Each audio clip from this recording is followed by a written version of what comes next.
Muy buenas noches, bienvenidos a un video más en este su canal, Profe Alex CC. En esta oportunidad continuamos con el reforzamiento para los chicos de quinto año. La semana 10 del día 4 resolvemos diversas situaciones empleando operaciones con números racionales. Bien, veamos el primer ejemplo.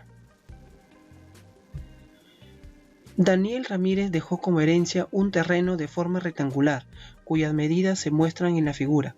Su voluntad fue que sea dividido entre sus dos hijos, de manera que cada uno tuviese la mitad. Muy bien, la figura es un rectángulo, la herencia representa un rectángulo cuyo largo es 25,5 metros y el largo viene a ser 13 metros. ¿No? Bien. ¿Cuál es el área del terreno que le corresponde a cada hijo si se divide como se muestra en la figura? Veamos. Aquí tenemos que el largo mide 25,5 metros. El ancho mide 13 metros, 13,0. Tenemos que el área de un rectángulo es ancho por largo, es decir, 13 por 25,5. Y eso me daría 331,5. Ese es el área del terreno, en este caso el área del terreno de Daniel Ramírez, ¿no? 331,5. Ahora, los hijos se van a repartir este terreno en dos partes iguales. Este hijo 1 le corresponde esta parte y al hijo 2 le corresponde esta parte. Pero como estas áreas deben ser iguales, entonces la área de terreno del hijo 1 es igual al área del terreno del hijo 2 y va a ser a la mitad del área total del terreno. Como el área es 331,5, dividimos entre 2 y esto nos hace que el hijo 1 y el hijo 2 van a recibir 165,75 metros cuadrados de la herencia de su papá Daniel Ramírez, ¿verdad? Muy bien, ahora veamos el ejercicio 2. ¿De qué otra forma sencilla se puede dividir el terreno en dos partes iguales? ¿Cuáles serían sus dimensiones? Bien, acá tenemos el terreno. Esta vez ya no se ha dividido utilizando la mitad del largo, sino aquí se ha utilizado la mitad del ancho. Estas dos áreas van a ser iguales, ¿no? Igual tenemos que el largo sigue siendo 25,5, el ancho sigue siendo 13 metros, pero como se ha dividido por la mitad, entonces el ancho queda 13 entre 2, 6,5, o sea, el nuevo ancho del terreno para cada hijo, ¿no? Por lo tanto, acá tenemos 6,5, que es el ancho del terreno que corresponde a cada hijo. Por lo tanto, el largo se mantiene 25,5 y el área sería 6,5 por 25,5, ¿no? El ancho por el largo. Y resulta igual, mismo resultado, 166,75. A diferencia del primer ejercicio, aquí se dividió por el largo y aquí se ha dividido por el ancho. Veamos el tercer problema. Representa gráficamente otra forma de resolver la situación sin afectar la herencia. Vamos a verificar de otra forma. Acá tenemos el rectángulo, tenemos el largo, que es 25,5, tenemos el ancho, que es 13 metros, y acá voy a trazar la diagonal. En una figura geométrica, en este caso el rectángulo, al dividir esta figura por su diagonal, estas dos áreas también son iguales, ¿no? Esa área A va a ser la misma que esta área A. Bien, entonces este largo es el mismo largo acá abajo, entonces ya tendría una forma de un triángulo, ¿no? Entonces, ¿cuál sería la base de este triángulo? La base sería 25,5. ¿Cuál sería la altura de este triángulo? La altura sería 13. Y sabemos que el área de un triángulo es base por altura sobre 2. ¿No? Entonces reemplazamos en esta ecuación y tendríamos área 25,5 por 13 sobre 2 y el área también me saldría 165,75, es el área que le corresponde a cada hijo, ¿no? Son dos hijos, cada uno recibe 165,75 metros cuadrados. Veamos otra forma de dividir el terreno. Otra forma sería, acá tengo el terreno rectangular nuevamente, tengo el largo 25,5, el ancho 13 metros y aquí voy a trazar esta línea. No es una diagonal porque no une los vértices del rectángulo, ¿no? Estoy uniendo solamente esta parte de acá, ¿no? Muy bien, voy a considerar este polígono que se forma, que es un cuadrilátero, un trapecio, va a ser el mismo que está acá. La área va a ser la misma, ¿no? Muy bien. Voy a considerar que esta distancia es la misma, ¿no? Entonces voy a considerar que esa distancia mide 5, ¿no? Ahora, el largo es 25,5, pero ya tengo 5. Entonces, esta parte de aquí, este lado de aquí que falta, sería 25,5 menos 5. Y este lado que está aquí es el mismo lado que está acá abajo. Por lo tanto, este lado mediría 20,5. Entonces, como ustedes ven, se han formado una figura geométrica llamada trapecio. Tengo una base menor y una base mayor, una base menor, una base mayor, y tengo una altura, en este caso sería 13. ¿Cuál es el área de ese trapecio? Base menor más base mayor entre 2 multiplicado por la altura. ¿Cuál es la base menor? 5. ¿Cuál es la base mayor? 20,5. ¿Cuál es la altura? 13. Simplemente reemplazamos en la ecuación del área del trapecio. Y tendríamos 5 más 20,5 entre 2 por 13. Eso me da 25,5 entre 2 por 13. Eso me da 12,75 por 13. Y el resultado sigue siendo el mismo, 165,75. Esa es otra forma de dividir el terreno.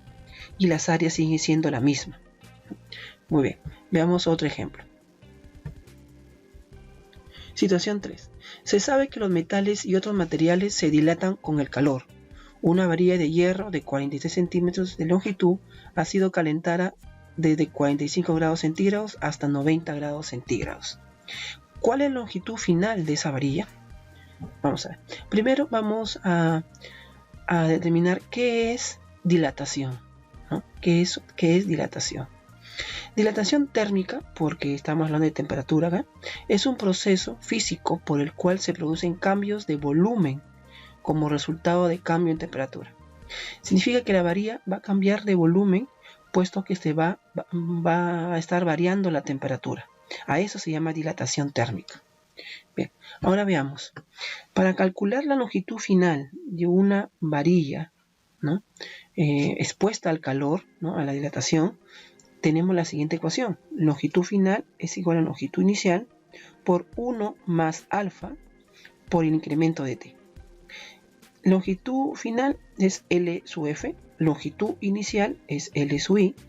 Alfa, que es el coeficiente de dilatación, está dado por 1,2 por 10 a la menos 5 centígrados a la menos 1. Y el incremento de T es la temperatura final menos la temperatura inicial. Muy bien, entonces ahora vamos a ver los datos de este problema. La longitud final no la tengo. La longitud inicial sí, tenemos que es 43. El coeficiente es 1,2 por 10 a la menos 5. Y el incremento de temperatura es 90 menos 45, la longitud final menos la longitud inicial. La temperatura final menos la temperatura inicial, perdón. Y eso me da 45. Muy bien, ahora estos datos los voy a reemplazar en esta ecuación, ¿no? Muy bien, reemplazamos entonces. Acá tenemos 43, 1 más, el coeficiente es 1,2 por 10 a la menos 5, por el incremento que es 45. Ahora, 45 se puede expresar como 4,5 por 10 a la menos 1. Ahora voy a multiplicar los números, los coeficientes, las decimales, 1,5 por 4,5 y obtendría 5,4. 10 a la menos 5 por 10 a la menos 1 son bases iguales, se coloca la misma base, se suman los exponentes, negativo 5 menos 1, negativo 6. Ahora 10 a la menos 6 es 0,000001. Multiplicado por 5,4 me da 0,000054. Sumado con 1, acá tenemos el resultado, y multiplicado por 43, obtenemos 43,02322. En este caso sería centímetros, ¿no? La longitud está medida en centímetros. Entonces sería 43,02322 centímetros. Es la longitud final de la varilla. Veamos otro problema. Situación 4. Con los datos de la situación anterior, ¿cuál es la longitud final de la varilla de hierro si la temperatura disminuye desde 40 hasta 0? Vamos a hacer exactamente lo mismo, con la misma ecuación, ¿no? Vamos a considerar ahora los datos. La longitud final no la tenemos, en lo que vamos a hallar. La longitud inicial sigue siendo 43. El coeficiente sigue siendo el mismo. el incremento de temperatura es la temperatura final. ¿Cuál es la temperatura final? 0 grados. Y la temperatura inicial, 40. 0 menos 40 es negativo 40. Ahora vamos a reemplazar en la propiedad, en la ecuación de longitud final. Hacemos el mismo procedimiento que el anterior. Estamos reemplazando. Ahora, pero negativo 40 es negativo 4 por 10. Multiplicamos los coeficientes de igual manera y tendríamos 1,2 por negativo 4 es negativo 4,8 por 10. Ahora aquí es menos 5 y aquí es 1 positivo. Bases iguales, exponentes se suman. Pero como son de signos diferentes, se va a restar y me queda negativo 4. Porque se coloca el signo del mayor número, que en este caso es 5. Negativo 4. Muy bien, nuevamente expresamos como decimal esta expresión, 10 a la menos 4. Multiplicamos por 4,8, obtenemos 0,00048.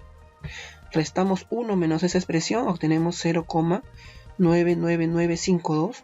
Multiplicado por 43, digamos que la longitud final es 42,97936. Muy bien, pasemos al siguiente problema. Situación 5. Si en una competencia de velocidad, el atleta que va primero ha recorrido 560 metros desde el inicio. En ese instante el último se encuentra a 2/5 de distancia más atrás y el penúltimo está a 40 metros por delante del último. Bien, vamos a graficar primero esta situación. Tenemos que el primer atleta es el primero, en este caso es A. El siguiente es el atleta B y aquí el último es el atleta C. En una competencia, el atleta que va primero ha recorrido 560 metros. Acá tenemos, ha recorrido 560 metros. En ese instante, el último se encuentra a 2/5 de distancia más atrás. ¿Quién es el último? C. Significa que la distancia de C hacia A sería 2/5 de lo que ha recorrido A, en este caso 560. ¿Cuál es la distancia entonces? Sería 224. Es decir, la distancia de C hacia A es 224. Muy bien. Ahora, la distancia de B hacia A, ¿quién sería? No, sería la distancia de C hacia A, que es 224, menos 40, ¿no? 224 menos 40 es la distancia de B hacia A. Y ahí obtenemos 184. O sea, la distancia de B hacia A es 184. El penúltimo, no olvidé decir, está a 40 metros del último. El último es C y acá está a 40 metros. Muy bien. Entonces, ¿cuáles serían las distancias que separan a los participantes? Sería la distancia de A hacia B. Ya sabemos que es de A hacia B, 184. La distancia de A hacia C es 224. Y la distancia de B a C es